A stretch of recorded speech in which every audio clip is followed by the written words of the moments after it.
I recently completed my playthrough of Pokemon X. I did this so that I would have a better understanding of what it was like to play this generation of Pokemon.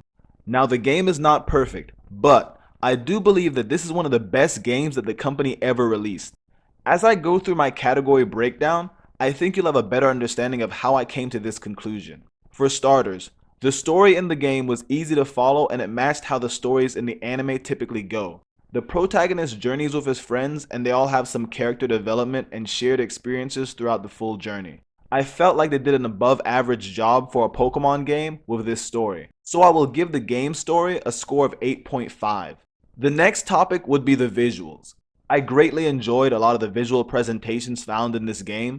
I fully understand why a lot of fans would like a modern 3D remastered version of this game.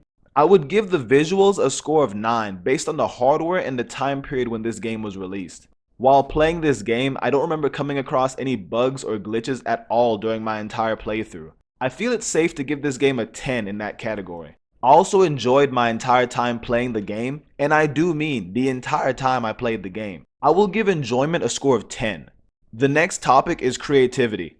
I do believe they made some changes and took some creative chances with this game. So that being said, I will rate the creativity at a 9, considering the games that were released before this one. Pokemon X had plenty of new game features. I hadn't gotten around to experiencing them all, but for the ones I did experience, I will give it a score of 8. Now this next part is the main category where the game was lacking, the challenge. The challenge in this game was very much lacking.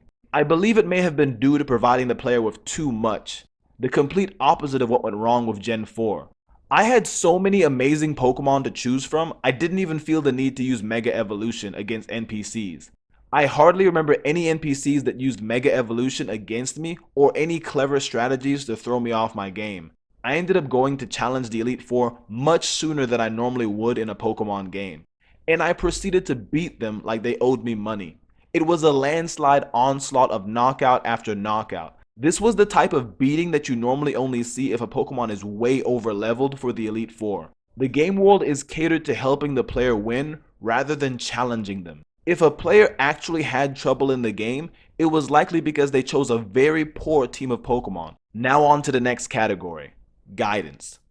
The guidance in the game was clear and helpful as long as you didn't skip through any important dialogue. I'll give it a 9. The dialogue in the game was also good, by Pokemon standards, and it was pretty much just like what you'd expect from the TV show. I will also give that a score of 9. And finally, replayability, which a lot of times for gamers could be one of the most important categories. This I felt like was a perfect 10. There is no point in the game that is so annoying that you would never want to redo it again. This brings me to my final score for Pokemon X, which also may be one of my highest scores in a game review. The final score is an 8.9. If you have never played a Pokemon game, but you would like to try one, then I would recommend Pokemon X or Y. My reasoning is that it's so easy yet still enjoyable that it's a great game to start the franchise and learn the ropes. If you enjoyed watching this video, be sure to subscribe and like and share. Find out what happens next time on the OFC.